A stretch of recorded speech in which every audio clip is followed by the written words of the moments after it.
Kembali di Kompas yang saudara, sinyal Partai Nasdem bergabung dengan koalisi Prabowo Gibran dibaca publik setelah Surya Paloh menerima kehadiran Prabowo Subianto di kantor Nasdem Jumat pekan lalu. Namun setelah Prabowo, Surya Paloh juga mengundang Anies Baswedan, lawan politik Prabowo di pemilihan presiden 2024 ke kantornya. Belakangan ini Nasdem jadi primadona politik baru. Setelah jagonya Anies Baswedan kalah di pemilihan Presiden 2024, Ketua Umum Partai Nasdem Surya Paloh memberi selamat kepada Prabowo Subianto, calon presiden terpilih. Bahkan dengan karpet merah, Prabowo disambut Surya Jumat lalu di kantor Partai Nasdem di Menteng, Jakarta. Prabowo mengajak Surya bergabung dengan koalisinya. Dan Surya menjawab masih 50-50. Saya selalu menawarin, saya selalu mengajak, benar nggak? Ya, iya. Ya. Penghargaan Pak Prabowo aja. Pak Paloh kemarin mengatakan bergabung dengan pemerintah bukan prioritas. Artinya nanti setelah Oktober kalau diajak sama Pak Prabowo akan bergabung dengan. Kita lihat perkembangan ke depan ya. Berarti ada kemungkinan bergabung sama dua kursi. Itu 50-50 possibility-nya, Mas. Pak tidak khawatir mengembosi upaya di MK, Pak. Kita lihat. Lalu lebih berat kemana? Posisi 50-50 Nasdem sebenarnya. Apakah lebih berat bersama Anies Baswedan Muhaimin Iskandar yang memilih menggugat hasil Pilpres ke Mahkamah Konstitusi atau sudah ringan menuju koalisi pemerintahan Prabowo Gibran hingga 2029? Yang jelas sampai hari ini posisi kami masih seperti yang sama, koalisinya tetap 01. Bagaimana ending dari ajakan ini nanti kita lihat, tetapi pikiran kita sama-sama ingin membangun, ingin menciptakan sesuatu.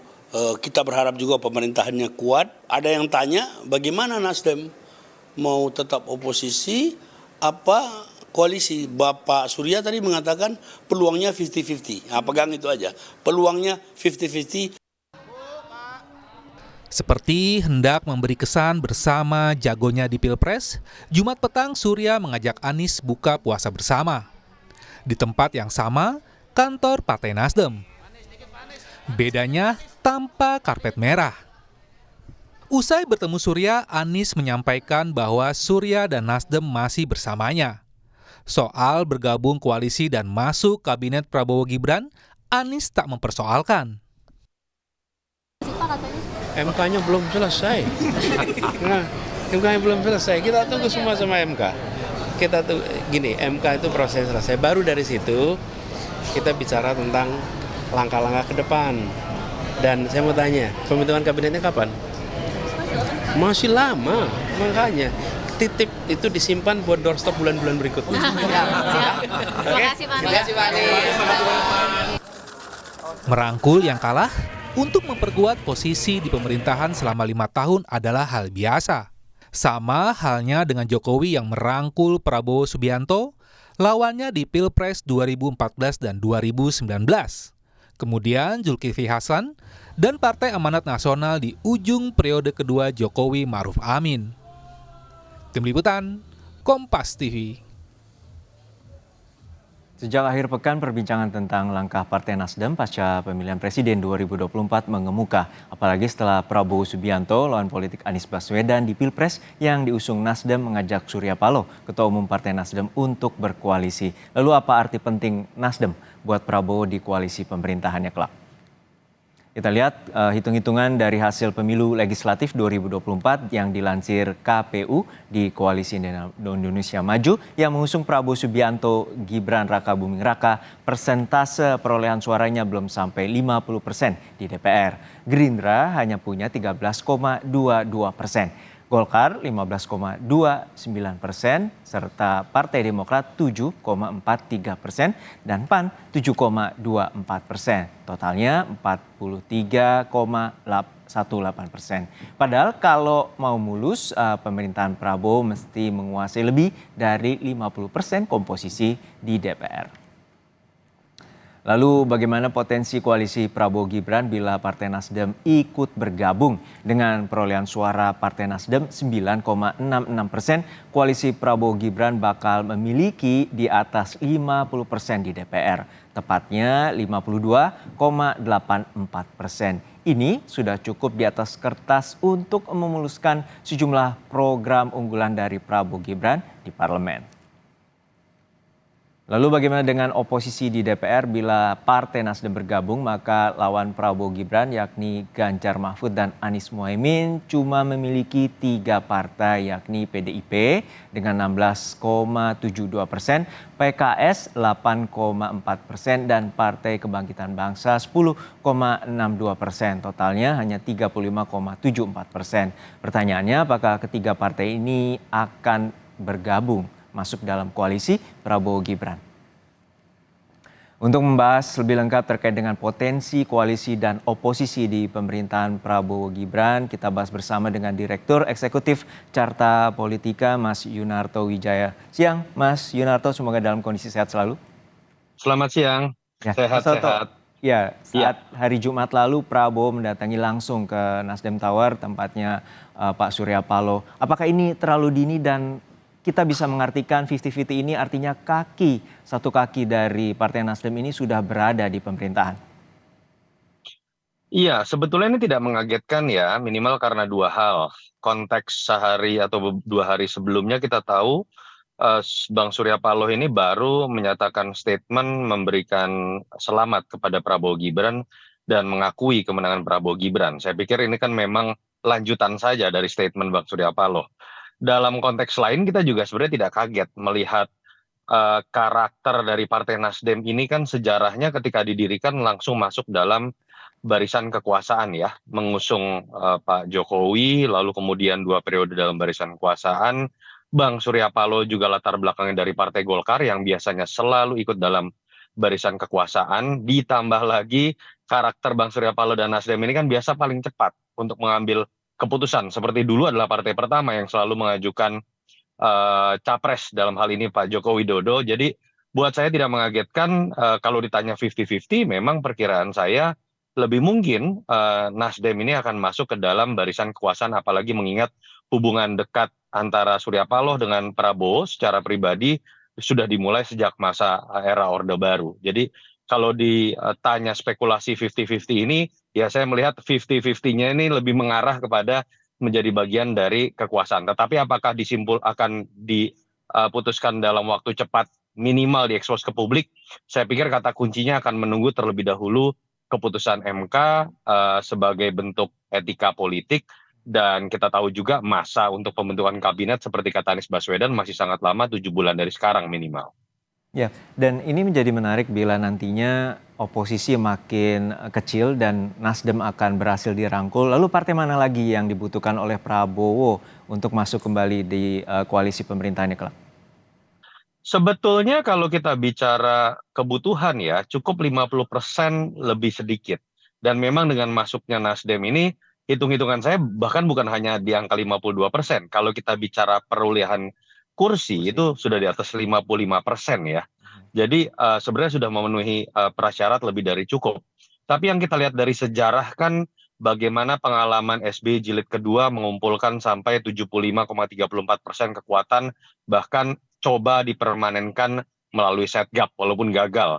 Pak Jokowi di periode kedua bahkan di atas 80% kekuatan koalisi. Jadi seperti ada sebuah kebiasaan merasa dirinya akan aman itu bukan sekedar 50% plus lebih sedikit, tapi ingin menggapai angka yang bisa dikatakan gemuk cenderung. Sehingga koalisi pemerintahan ini siap kalau ada 1 atau 2 partai yang katakan membalelo. Dan kalau kita lihat statement Pak Prabowo memang kecenderungannya itu punya potensi membangun koalisi yang gemuk atas nama Persatuan Nasional ya, ingin merangkul semua begitu. Jadi kalau saya lihat mungkin tidak akan berhenti pada Partai Nasdem. Bukan tidak mungkin akan ada kejutan mengingat hubungan baik Pak Prabowo dengan Ibu Mega, ada upaya untuk membangun koalisi juga dengan PDI Perjuangan. Nah yang menarik adalah kalau upaya itu dilakukan dengan PDI Perjuangan, apakah akan melalui restu Jokowi atau tidak? Yang kita tahu sampai detik ini masih jadi pertanyaan, apakah hubungan baik antara Pak Jokowi dengan PDI Perjuangan sudah terjalin lagi atau tidak. Tapi yang ingin saya katakan seperti ini, apakah tradisi membangun koalisi gemuk ini baik? Seharusnya secara tata negara itu tidak cukup baik, karena pertama akan melemahkan oposisi dalam konteks check and balances. Yang kedua, buat koalisi pemerintahan pun akan terbangun koalisi gemuk yang biasanya akan mengorbankan yang namanya kualitas kabinet, karena pada akhirnya akan membangun komposisi kabinet yang lebih ke arah politik dagang sapi, padahal lebih banyak kader-kader partainya, padahal kita tahu kalangan teknokratis yang menjadi menteri ini biasanya yang lebih berprestasi, seperti kita lihat pada sosok Sri Mulyani, Pak Basuki, Bu Retno, dan lain-lain. Saya menarik Anda langsung meloncat ke PDIP, padahal dari koalisinya Anies dengan Muhaimin ada PKB di sana, namun langsung PDIP. Apa yang membuat Anda melihat bahwa hubungan antara dari Prabowo hingga Bu Mega ini dapat lebih mudah untuk juga masuk diajak koalisi dari Prabowo Gibran? Iya, karena sejarah dari Pak Prabowo dan Ibu Mega ini paling dalam ya, kalau kita bandingkan dengan partai-partai lain seperti PKS, PKB yang mungkin juga dianggap bisa diajak masuk begitu. Kita tahu pernah berpasangan Capres-Cawapres di 2009, lalu kemudian juga hubungan sebagai sesama elit politik atau bangsawan politik sekian lama, dan kalau bicara secara kuantitatif pun PD Perjuangan ini angkanya sangat besar, sangat signifikan kalau bisa masuk dalam koalisinya Pak Prabowo. Ditambah yang terakhir secara kualitatif, kalau mau bicara simbol persatuan nasional, ya mengajak masuk PD Perjuangan adalah simbol persatuan nasional yang sesungguhnya, rekonsiliasi yang sesungguhnya. Tetapi balik lagi pertanyaannya adalah, apakah dalam konteks ini akan ada Pak Prabowo punya sikap yang, apakah Pak Jokowi punya sikap yang sama misalnya, dalam tanda kutip sebagai penasehat yang misalnya akan dianggap untuk bisa dimintai restunya ya untuk masuknya PD Perjuangan. Itu yang menurut saya menarik untuk kita lihat ke depan. Tetapi banyak sekali alasan yang bisa kita gunakan untuk menjelaskan kenapa PD Perjuangan malah mungkin akan ada di prioritas pertama dalam konteks Pak Prabowo ingin mengajak partai lain masuk selain Nasdem, karena beberapa alasan yang saya sebutkan tadi. Artinya Anda tidak melihat bahwa menurut sejarah bahwa PDIP sudah pernah berpengalaman 10 tahun menjadi oposisi, ini akan agak pudar ya untuk pada pekan atau pada periode 5 tahun ke depan, bahwa PDIP justru akan memilih untuk bergabung? Saya melihat lebih kepada sisi Pak Prabowo-nya tadi ya. Tadi kan pertanyaan lebih ke arah kebutuhan Pak Prabowo membangun sebuah koalisi pemerintahan 5 tahun ke depan. Dalam konteks kebutuhan Pak Prabowo, prioritas yang menarik adalah mungkin malah PD Perjuangan. Pak Prabowo tidak pernah punya masalah dengan PD Perjuangan, yang dianggap punya masalah kan Pak Jokowi yang nanti menjadi mantan presiden, bukan presiden terpilih. Dan hubungan baik yang selama ini tercipta antara PDI Perjuangan dengan Gerindra, pernah sama-sama menjadi oposisi, dan hubungan baik pribadi antara Pak Prabowo dengan Ibu Mega. Tapi kalau ditanya dari sisi PDI Perjuangannya, saya menerka sampai saat ini mungkin Ibu Mega masih lebih memilih jalan oposisi. Tapi kan kita harus ingat, di PDI Perjuangan dalam konteks Teguh Umar pun ada sosok seperti Mbak Puan misalnya, yang kalau kita lihat cenderung mungkin akan lebih bisa bersikap realistis, termasuk membuka kemungkinan untuk masuk dalam koalisi Pak Prabowo, tidak sekeras Ibu Megawati. Oke, kalau begitu saya balik, untuk saat ini dalam 5 tahun ke depan, dalam prediksi Anda, siapa yang akan berani menjadi oposisi? Apakah PKS, PKB, atau bahkan juga bagaimana peran dari Anies Baswedan pasca kontestasi ini telah berakhir? Kalau kita lihat latar belakangnya ya, saya pikir yang pertama PKS, yang paling mungkin untuk tetap ada dalam barisan oposisi, karena kita lihat PKS pun sekarang suaranya naik. Lumayan baik ya sebagai bagian dari oposisi.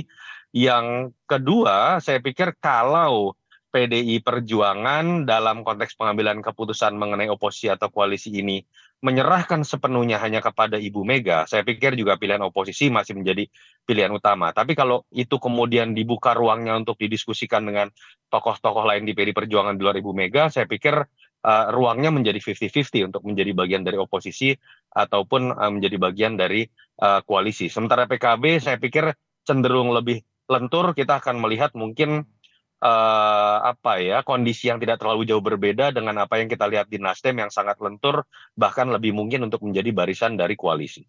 Baik, kita nantikan bagaimana dinamika yang masih akan panjang. Tentu kita nantikan hingga Oktober mendatang. Terima kasih Direktur Eksekutif Carta Politika Sama-sama. Mas Yunarto Wijaya telah berbagi informasi bersama kami di Kompas Siang.